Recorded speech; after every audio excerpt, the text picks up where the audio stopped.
आइए साहब, 4 पान लगा देता हूँ। मैडम के लिए मीठा पान, चेरी वाला। अरे नहीं नहीं, पान बाद में खाएंगे, थोड़ी बात कर लेते हैं पहले। हाँ जी, कहिए। अच्छा ये बताइए कि आपकी दुकान कितने बजे तक खुली रहती है? सुबह 9 से रात के 11 बजे तक। क्या आपने इस आदमी को कल इस इलाके में देखा था? अरे आप लोग तो ऐसे बातें कर रहे हैं जैसे आप लोग सीआईडी वाले हैं। ठीक पहचाना आपने? अरे आप तो सचमुच में सीआईडी वाले हैं। देखा था इसको? जी साहब, कल रात को इस आदमी को देखा था। ठीक से याद है तुम्हें? कोई धोखा तो नहीं हो रहा? जी साहब, मेरी नजर 6x6 की है, कभी धोखा नहीं खाती। मतलब सर सूरज जिंदा है? इसका मतलब वो जो जूतों के निशान हमें बिल्डिंग की छत पे मिले थे वो सूरज के थे और उससे नहीं कविता को मारा है। मतलब सर ये जुर्म अमन और सूरज दोनों मिलके कर रहे हैं। ये भी तो हो सकता है कि कविता जी का खून सूरज ने किया और अमन को जबरदस्ती ले गया अपने साथ। लेकिन सर कविता जी तो सूरज के लिए उनकी माँ की तरह थी, फिर उन्होंने कविता जी को छत से क्यों गिराया? साहब, क्या इस आदमी ने किसी को छत से धक्का दे दिया? शायद किसी का खून किया है इसने। और कुछ जानते हो इस आदमी के बारे में? जी साहब, इसने अपनी कार गलत जगह पार्क की थी। टोइंग वाला आया और कार उठा के लेके चला गया। कहाँ पे पार्क की थी गाड़ी? वहाँ साहब, वहाँ खड़ी थी। XYZ 040925। पता लगा किसके नाम पे रजिस्टर्ड है ये कार? अच्छा वो सर इस सूरज का ठिकाना मिल गया, वरना ये आदमी तो अपनी टो हुई गाड़ी लेने भी नहीं आया। और आता भी कैसे? चोरी की गाड़ी जो थी एक एक कदम फूक फूक के रख रहा है ये सूरज। हाँ सर, और छुपने के लिए भी उसने एक ऐसा ठिकाना चुना जो एक एनआरआई का। हाँ, एक एनआरआई का, एक ऐसा आदमी जो महीनों तक अपनी घर की हालत देखने के लिए आता तक नहीं। यहाँ पे ताला लगा हुआ है। बोल दो सुन।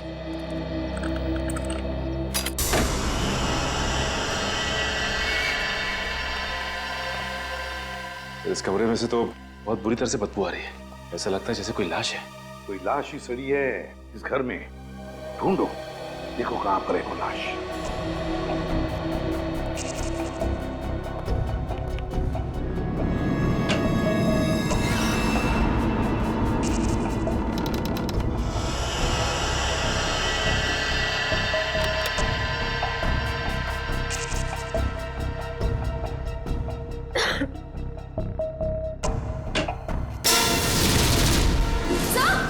हाँ सर जल्दी आइए।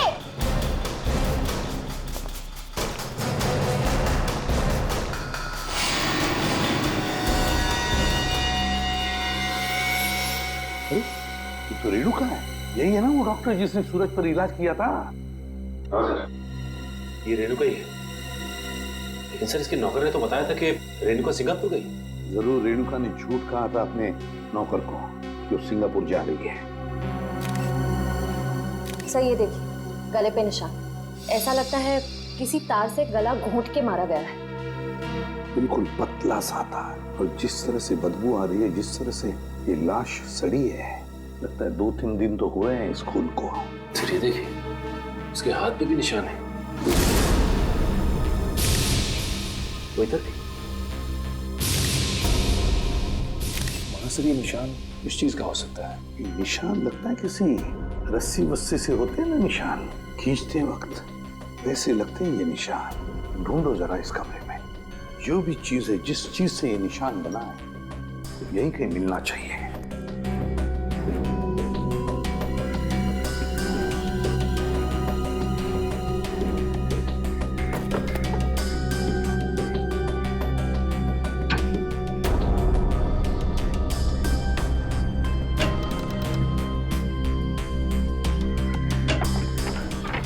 माय गॉड, सचिन ये देखो क्या है यहाँ पर कबर्ड में। डमी,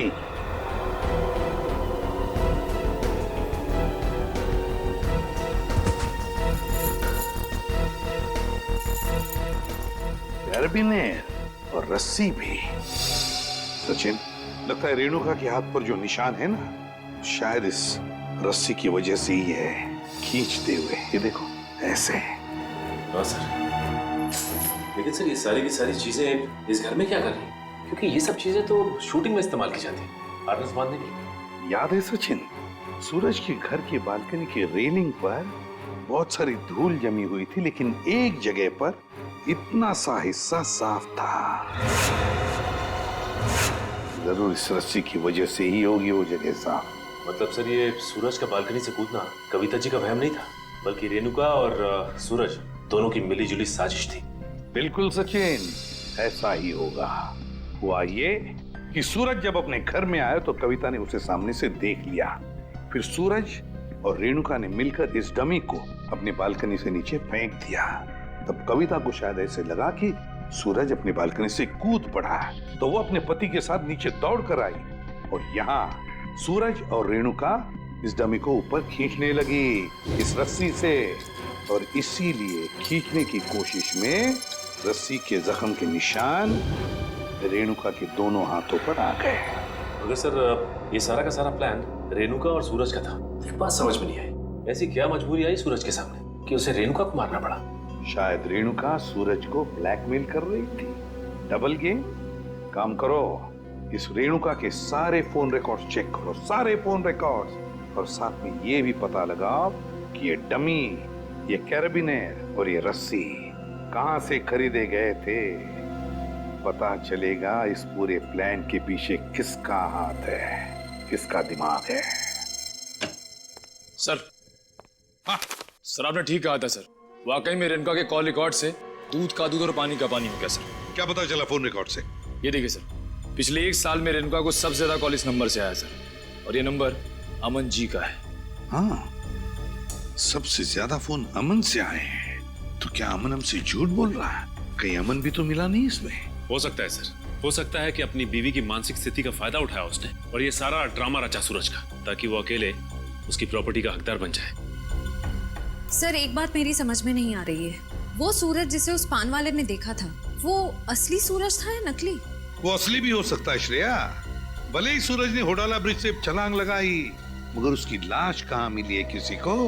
अब तक किसी को भी उसकी लाश नहीं मिली है। लेकिन सर सूरज को तो काफी लगाव था कविता जी से, तो वो ऐसी हरकत क्यों करेगा? कहीं ऐसा तो नहीं कि ये सूरज नकली है?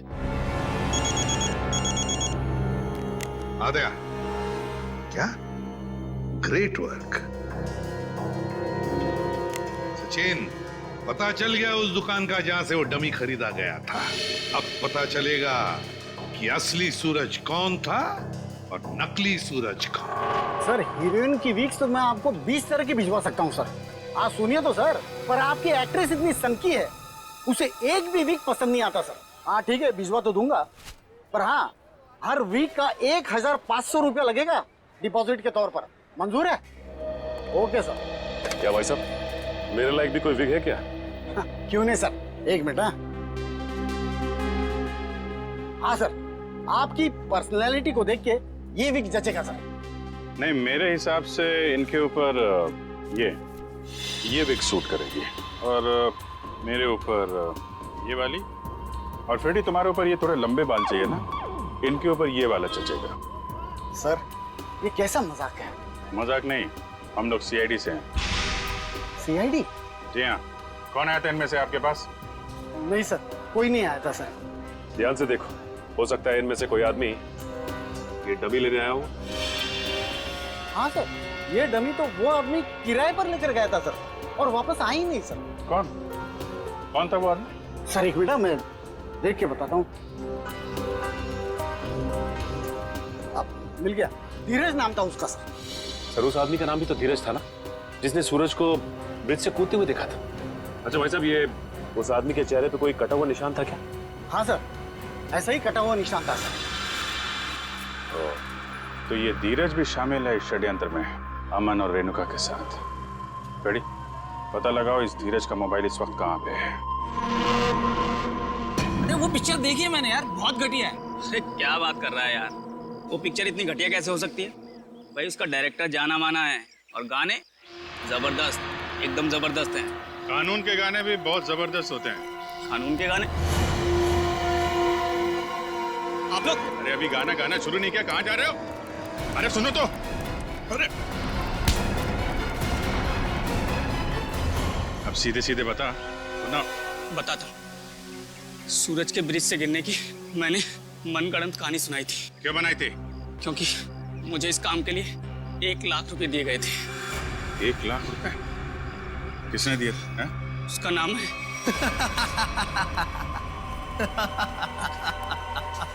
क्यों किया तुमने कविता के साथ ये सब? और मुझे यहाँ इस तरह बांध कर तुम्हें क्या मिलेगा? सुकून, ढेर सारा सुकून। ठीक उसी तरह जिस तरह मौत की दुनिया से निकलकर जिंदा लोगों की दुनिया में आकर मिलता है, वो सुकून। बकवास बंद करो। ना तुम कभी मरे थे और ना ही तुम सूरज हो। बहरूपिये हो तुम, बहरूपिये। अरे बाप रे, तुम्हें तो सब पता है। क्या है ना कि इतनी बातें जानना तुम्हारी सेहत के लिए ठीक नहीं है। तो मैं सोच रहा हूं कि तुम्हारी सारी तकलीफें मैं दूर कर ही देता हूं। ये क्या कर रहे हो तुम? रुक जाओ जतिन। इसकी टिकट काटने से पहले इसे देख लेने दो कि ये सारा खेल किसका रचा हुआ है। तुम? हाँ, मैं कभी सोच भी नहीं सकता था कि इस सब के पीछे तुम हो। तुम्हारे सोचने की शक्ति वैसे भी कभी कुछ खास रही नहीं, और अब अपने जीवन के आखिरी पलों में अपने दिमाग पर जोर डालना बंद करो। हम ही सब कुछ आपको बता देते हैं। क्यों जतिन? क्या है ना कि तुम्हारे मरने के बाद मैं कोर्ट जाऊंगा, सूरज बनकर सरकारी कागजों पर दस्तखत करूंगा। फिर क्या है, सारी जायदाद हमारी। क्यों बॉस? अरे तुम लोगों को प्रॉपर्टी चाहिए थी तो मुझसे पहले ही कह देते। कविता की जान लेने की क्या जरूरत थी?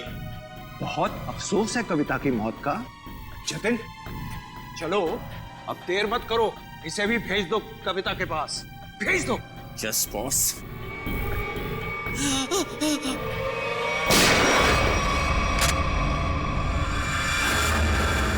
सब कुछ सुन लिया हम लोगों ने। अगर बाकी मुजरिम भी आप लोगों की तरह अपना जुर्म अपने आप कबूल कर लें तो सीआईडी का काम काफी आसान हो जाएगा। क्यों शेखर जी, आपका क्या कहना है? अरे रे रे रे रे, इतने भयानक मुजरिम को इतने आसानी से नहीं भागने देंगे हम लोग। क्यों किया ये सब? हाँ? सूरज को उसके पिता से बहुत लगाव था, और उसकी मौत के बाद उसके जीवन में कोई रुचि नहीं रह गई थी। उसके दिमाग में आत्महत्या करने के ख्याल पनपने लगे। इसलिए तुमने सोचा कि सूरज को तो प्रॉपर्टी में कोई इंटरेस्ट है नहीं, तो क्यों ना बहती गंगा में हाथ धो लिया जाए, उसकी प्रॉपर्टी हथिया ली जाए। हाँ, इसीलिए जब पहली बार सूरज ने बिल्डिंग से कूदकर आत्महत्या करने की कोशिश की तो तुरंत मैं उसे हॉस्पिटल लेकर गया, ताकि किसी तरह से भी उसकी जान बच जाए और वो अपनी सारी दौलत मेरे नाम कर दे। और जैसे ही रेणुका को पता चला कि करोड़ों रुपए तुम्हारे हाथ लग गए तो उसने अपना हिस्सा मांगना शुरू कर दिया तुमसे।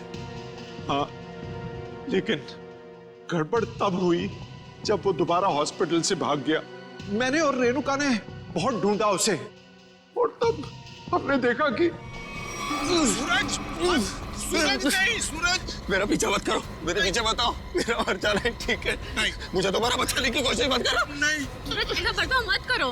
किसी एक आदमी के चले जाने से जिंदगी खत्म नहीं हो जाती। वो मेरे पापा थे, पापा।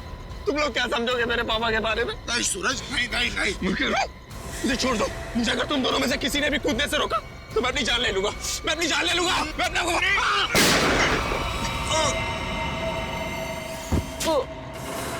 क्या? सूरज को तुमने मार डाला? जानबूझकर नहीं मारा, गलती से गोली चल गई थी, और फिर उसकी लाश को हमने नीमवाड़ी के जंगल में दफना दी। और फिर धीरज को तुमने अपना झूठा गवाह बना लिया ताकि कानून को गुमराह कर सको। हाँ, और जब हमें जतिन मिला जो सूरज का हम शक्ल था, तो मुझे ऐसा लगा कि शायद कुदरत यही चाहती है कि मैं करोड़ों का मालिक बनूं, वरना ऐसा संयोग क्यों होता? कुछ संयोग इसलिए होते हैं कि ताकि अपराधियों को उनके किए हुए की सजा मिल सके। तुम दोनों फांसी की तैयारी करो, फांसी होगी तुमको, फांसी।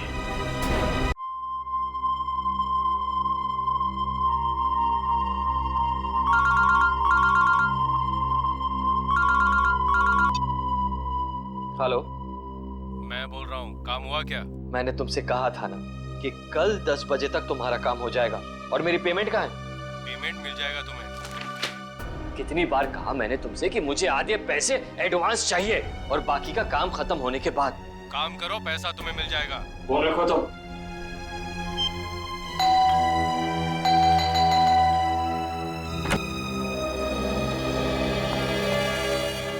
क्या बात है? इतनी घबराई भी क्यों? कविता,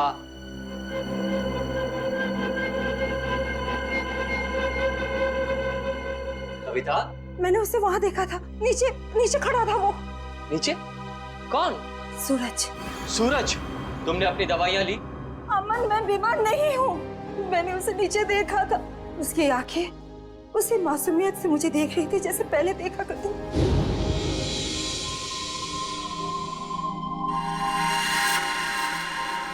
सूरज, सूरज तुम वापस आ गए? मैं जानती थी कि तुम आओगे। ये कौन? सूरज, सूरज, सूरज! मैंने आवाज भी दी उसे। मेरे इन हाथों से उसे छूना चाहती थी, उसे आशीर्वाद देना चाहती थी, लेकिन जब तक मैं उसके पास पहुंची वो गायब हो गया। कविता, ये सब तुम्हारा वहम है। मैं जानती थी कि तुम यही कहोगे। मैं जानती थी आपको यकीन नहीं होगा। अरे आप ही क्या, कोई भी मेरा यकीन नहीं करेगा। लेकिन ये बात सिर्फ आज की नहीं है, पिछले कई दिनों से मैं देख रही हूँ। वहाँ देखिए, देखिए उस घर में। कविता, बस बस! अरे पिछले 1 साल से उस फ्लैट में कोई नहीं रहता है। ठीक है, आपको यकीन नहीं हो रहा है ना, तो आप 5 मिनट रुकिए। वो वहीं आएगा, उसी घर में जरूर आएगा, आपको जरूर दिखेगा वो। ओके, 5 मिनट ना? ठीक है, रुकते हैं 5 मिनट। देखो सूरज, कहाँ हो तुम?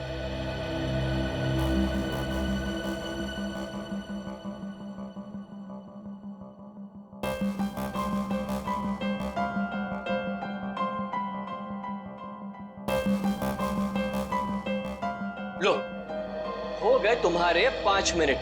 आया सूरज? आया? नहीं ना? प्लीज 5 मिनट और रुकिए, वो जरूर आएगा। बस कविता, बस! अरे अगले आधे घंटे भी यहाँ खड़ी रहोगी ना, तब भी वहां सूरज नहीं आएगा। तुम्हारे पास ये सब फजूल की बातों के लिए फुर्सत है, मेरे पास नहीं। Enough of this nonsense. रुकिए तो, वो आएगा, वो जरूर आएगा।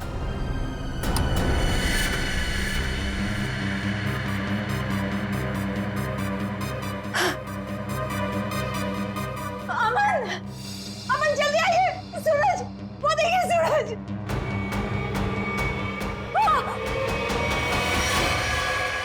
सूरज! अमन! अमन! अमन! जल्दी आइए! जल्दी आइए! अरे अमन, सूरज गिर गया! कविता! आइए जल्दी! आइए! वो छत से गिर गया है, मैंने अपनी आंखों से देखा है। चलिए जल्दी! कविता, क्या कर रही हो? अरे सबके सामने तमाशा मत करो प्लीज। अरे हमें सूरज को बचाना है। सूरज, सूरज! क्या हुआ मेम साहब? आप इस तरह चिल्ला क्यों रही हैं? कहाँ है सूरज? सूरज कहाँ गया? कौन सूरज मेम साहब?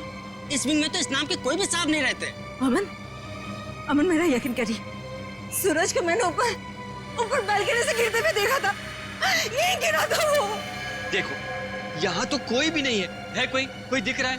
नहीं ना? कविता, क्या कर रही हो तुम? मेम साहब, जरूर आपने कोई बुरा सपना देखा होगा मेम साहब। नहीं, ना ही मैंने कोई सपना देखा है और ना ही मेरा ये कोई वहम है। मैंने उसे अपनी आंखों से देखा है, समझे तुम? कविता, कविता, बस करो तुम। मैं अब और बर्दाश्त नहीं कर सकता। आज तुम्हारे इस वहम को मैं दूर कर ही देता हूँ। ये इसी मनुष्य फ्लैट से तुमने सूरज को कूदते हुए देखा था ना? यही है ना वो फ्लैट? मैं सच कह रही हूँ अमन, मैं सच कह रही हूँ। मैंने अपनी आंखों से देखा है उसे गिरते हुए।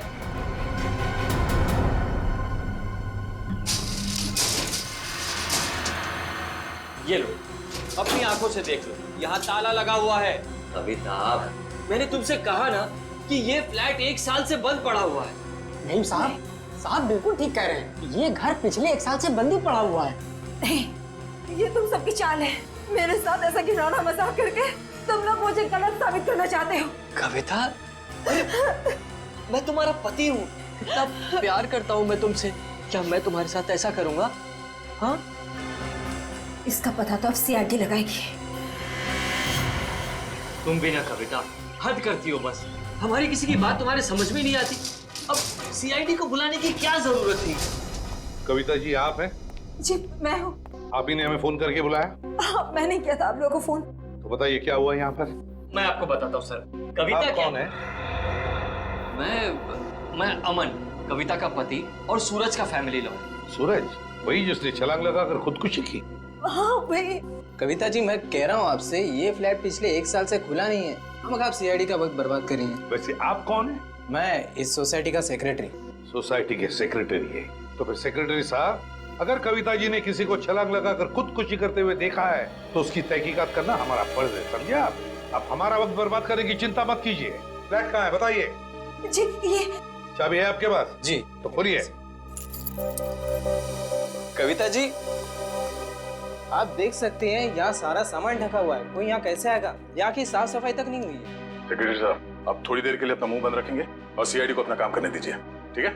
जैसा आप ठीक समझे। हाँ तो कविता ये बताइए, कल रात को आपने सूरज को कहाँ पर देखा? जी वहाँ उस बालकनी में। बालकनी?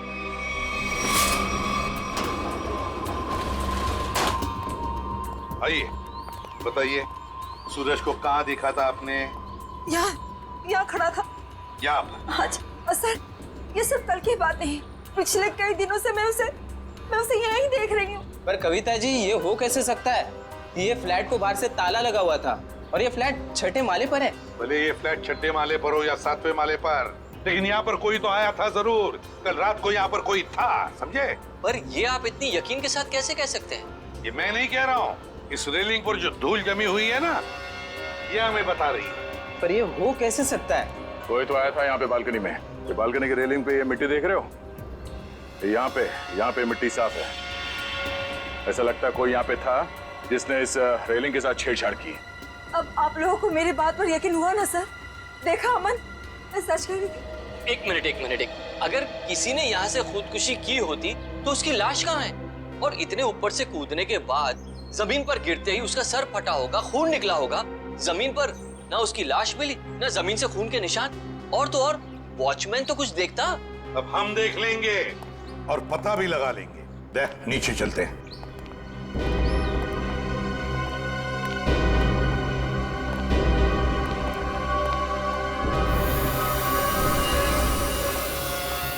आश्रय, कोई खून के निशान दिख रहे क्या? नहीं सर, अब तक तो यहाँ कुछ नहीं मिला है।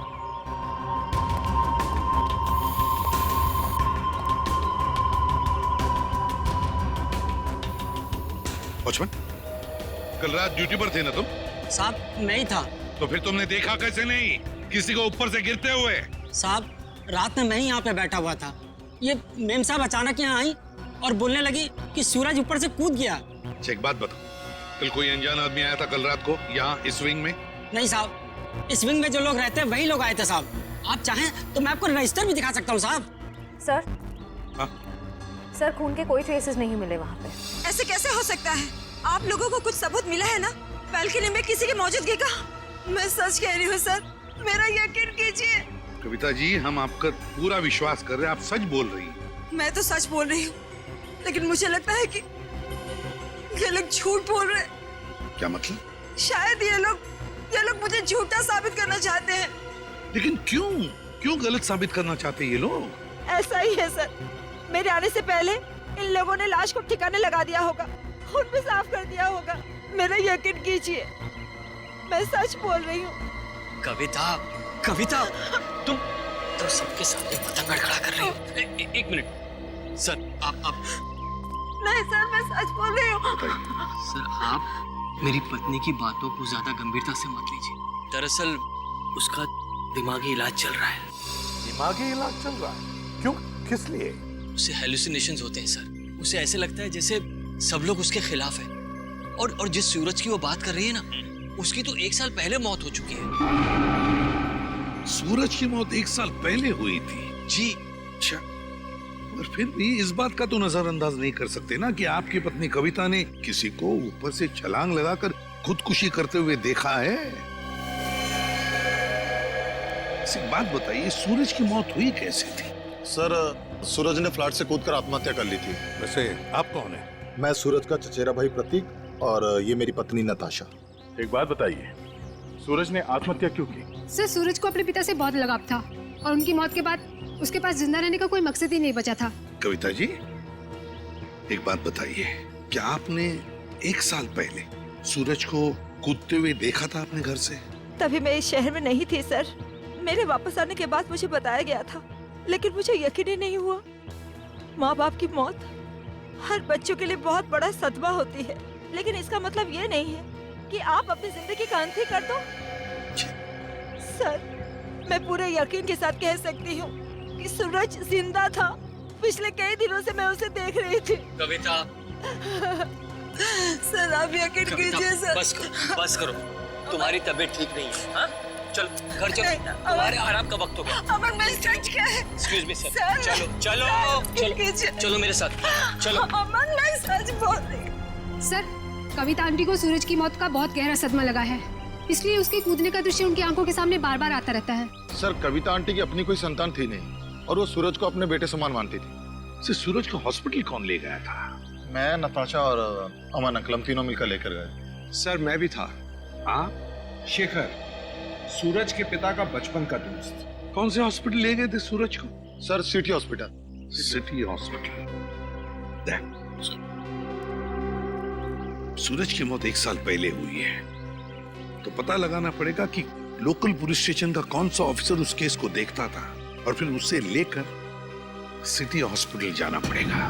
16 दिसंबर 2012 की रात थी जब सूरज को इस हॉस्पिटल में लाया गया था। काफी नाजुक हालत थी उसकी, कंधा टूट गया था उसका, सर पे भी गहरी चोट आई थी।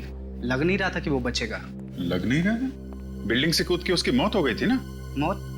नहीं सर, इस हॉस्पिटल के डॉक्टर इतने काबिल थे, उन्होंने उसको बचा लिया था। क्या सूरज जिंदा है?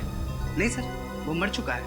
अरे अभी अभी तो तुम कह रहे थे कि डॉक्टरों ने उसे बचा लिया था। सर वो बच गया था और उसके जीने की पूरी तमन्ना खत्म हो चुकी थी। हॉस्पिटल से ऑपरेशन के 3 दिन बाद ही वो हॉस्पिटल से भाग गया और फिर ओडाला के ब्रिज से जाकर उसने आत्महत्या कर ली। ओडाला ब्रिज? मतलब सूरज की मौत बिल्डिंग से कूदने से नहीं, ओडाला ब्रिज से कूदने से हुई है। मगर सर, सूरज के घर वालों ने हमसे झूठ क्यों कहा? उसका तो पता हम लोग लगा ही लेंगे। पहले जरा उस डॉक्टर से मिलते हैं जिसने सूरज की जान बचाई थी। सूरज का ऑपरेशन डॉक्टर रेणुका ने ही किया था। डॉक्टर रेणुका? जरा बुलाइए उन्हें। पर अब डॉक्टर रेणुका इस हॉस्पिटल में काम नहीं करती हैं। काम नहीं करती? क्या मतलब? सर, जिस दिन सूरज हॉस्पिटल से भाग गया था उस दिन डॉक्टर रेणुका भी हॉस्पिटल में आखिरी बार ही दिखी थी। सर हो सकता है डॉक्टर रेणुका ने ही मदद की हो सूरज की हॉस्पिटल से भागने में, क्योंकि इतनी गहरी चोट लगने के बाद कोई आदमी अकेले तो भाग नहीं सकता। ठीक है। जब सूरज का ऑपरेशन हो रहा था तो आप भी थी ना ऑपरेशन थिएटर में?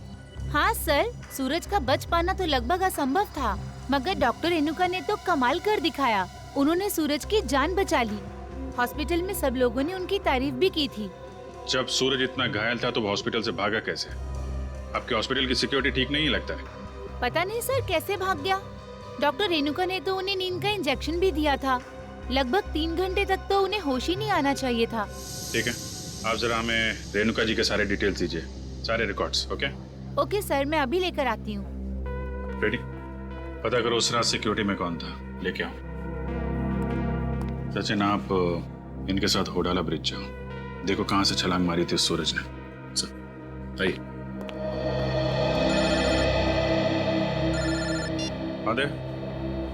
नहीं, अभी तो मैं हॉस्पिटल में ही हूँ। हाँ, कुछ हैरत अंगेज चीजें पता चली है, मिलके बताता हूँ। Okay okay, bye.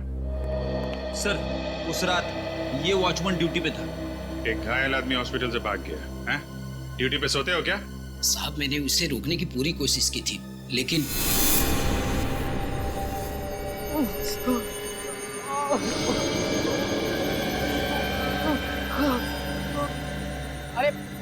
अरे साहब, आप कहाँ जा रहे हैं? अपने काम से काम रख। ऐसे मैं आपको नहीं जाने दे सकता साहब। मेरे बीच में हट जा वरना तेरी जान ले लूंगा। और साहब ये कहाँ से उठाया आपने? नहीं, मैं आपको नहीं जाने दे सकता। ये देखिए साहब, उस चोट का निशान आज तक है। सूरज ने होडाला ब्रिज से कूद के आत्महत्या की और ये बात उसके घर वालों ने हमसे छुपाई है।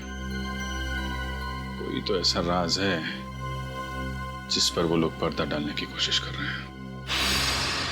क्या सूरज की मौत बिल्डिंग से कूदने से नहीं बल्कि होराला ब्रिज से छलांग लगाने से हुई थी? और इतनी बड़ी बात तुम लोगों ने मुझसे क्यों छुपाई? सिर्फ आप ही से नहीं कविता जी, इतनी बड़ी बात सीआईडी से भी छुपाई गई है। कानून से कोई बात तब छुपाई जाती है जब जुर्म के ऊपर पर्दा डालने की कोशिश की जा रही हो। हाँ? वो ये बात हमने कविता से इसलिए छुपाई थी, हम नहीं चाहते थे कि कविता सूरज के वापस लौटने की झूठी उम्मीद में जिए। जी हाँ सर, मौत बिल्डिंग से कूदकर हुई हो या फिर होडाला ब्रिज से छलांग लगाकर। सच तो ये है कि सूरज अब कभी भी लौटकर वापस हमारी जिंदगी में नहीं है। माना सूरज ने होडाला ब्रिज से नीचे छलांग लगाई, मगर किसी को उसकी लाश मिली? हाँ? तो आप लोग इतने यकीन के साथ कैसे कह सकते हैं कि सूरज मर चुका है? मैं जानती थी कि सूरज जिंदा है और वो वापस जरूर आएगा। हे भगवान, तेरा लाख लाख शुक्र है, वो वापस आएगा। इसीलिए हमने ये बात कविता से छुपाई, क्योंकि हम नहीं चाहते थे कि ये सूरज की वापसी की झूठी आस में बंधी रहे।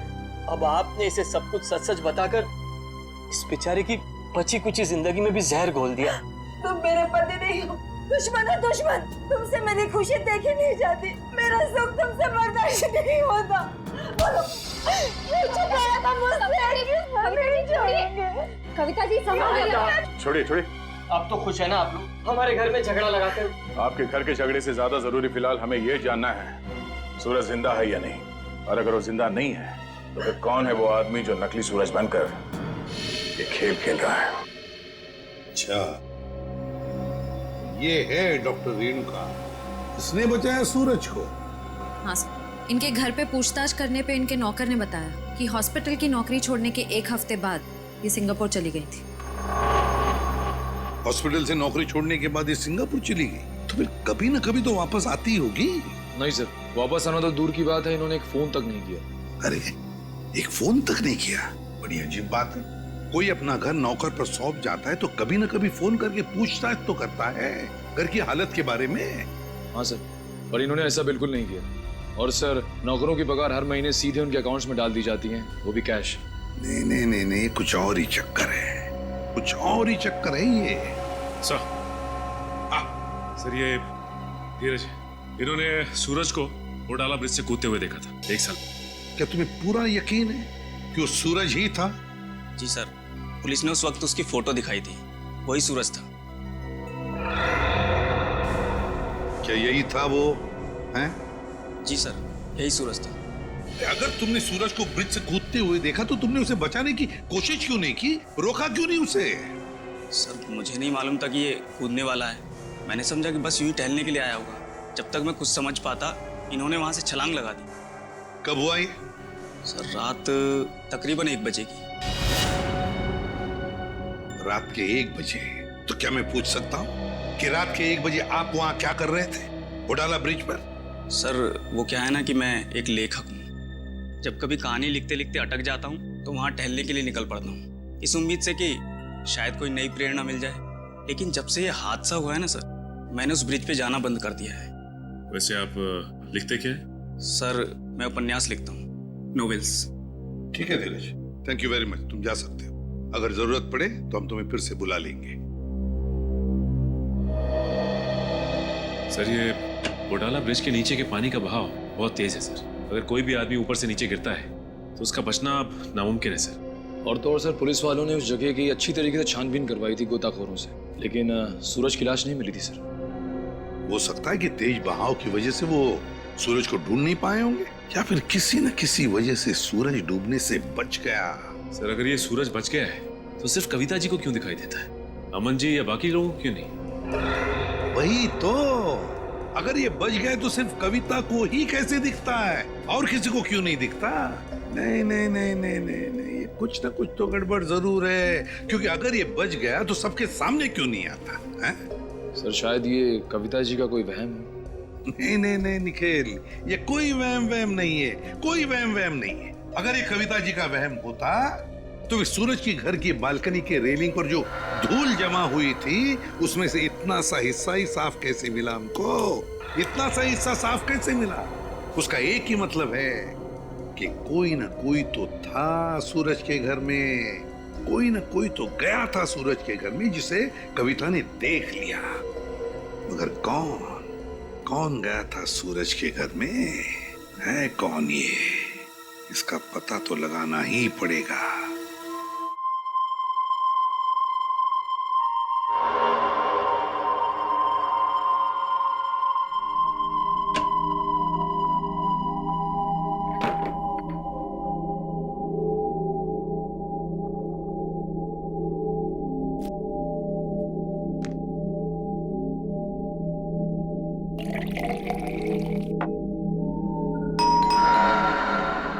इस वक्त कौन हो सकता है?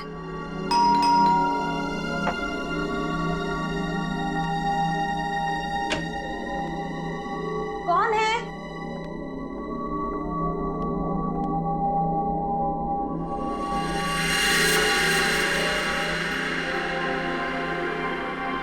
सूरज, सूरज, आज सबके मुंह पे ताला लग जाए। हैं? सूरज, अब कहाँ चले गए? सूरज कहाँ? सूरज बंद करो ये मजाक, कहाँ हो तुम? सूरज आ जाओ अभी। सूरज, मेरी आंखें तरस गई है तुम्हें देखने के लिए। सूरज, सूरज कहाँ हो सूरज तुम? सूरज, सूरज। कविता आंटी, सूरज तुम ऊपर जा रहे हो ना? आप ठीक हो ना? मुझे तुम्हारे कदमों की आवाज आ रही है। सूरज रुक जाओ। आप ऊपर क्यों जा रही हो? सूरज रुक जाओ, रुक जाओ सूरज। कविता आंटी, इस वक्त आप छत पर क्यों जा रही है? सूरज, सुना ही नहीं होगा। सूरज, सूरज मैं जानती हूँ कि तुम छत पर आके छिपे हो। देखो, अब अच्छे बच्चे की तरह वापस आ जाओ। अब मेरे सब्र का और इम्तिहान मत लो सूरज। कहाँ हो तुम? अब अगर तुम 5 गिनने तक बाहर नहीं आए ना, मैं तुमसे कभी बात नहीं करूंगी। 1, 2, 3, 4।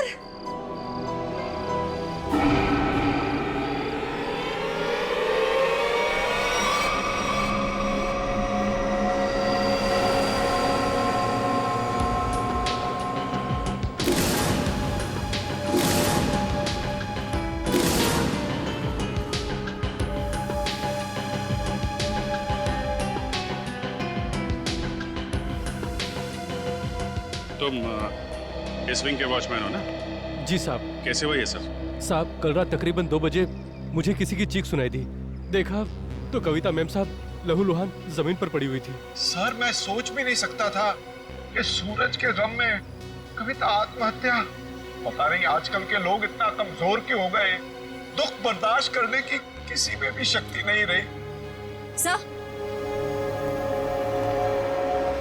सही है, देखिए।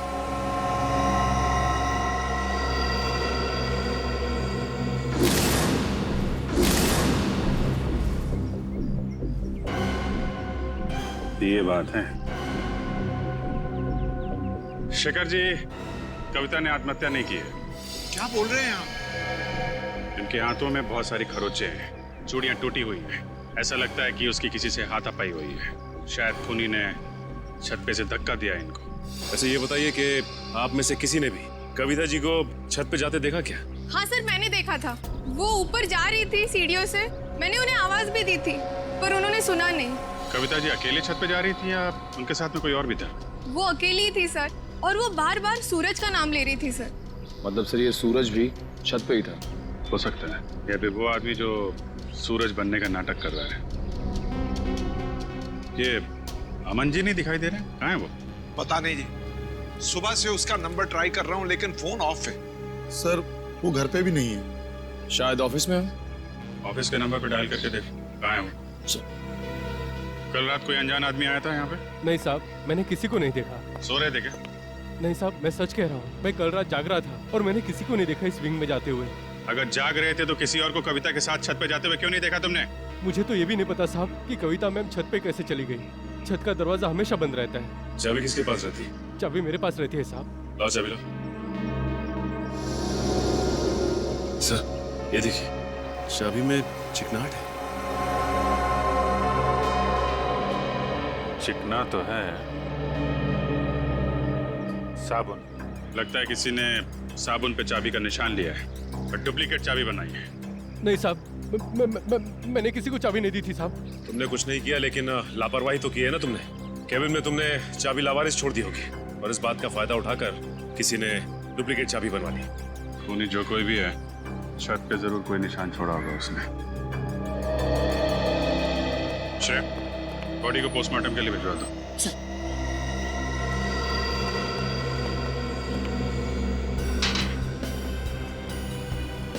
यहां से गिरी है।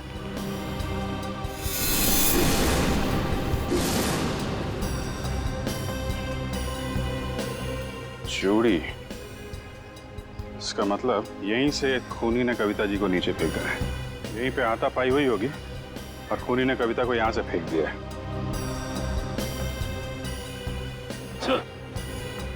ये देखिए सर, जूते के निशान। जरा नाप के देखो।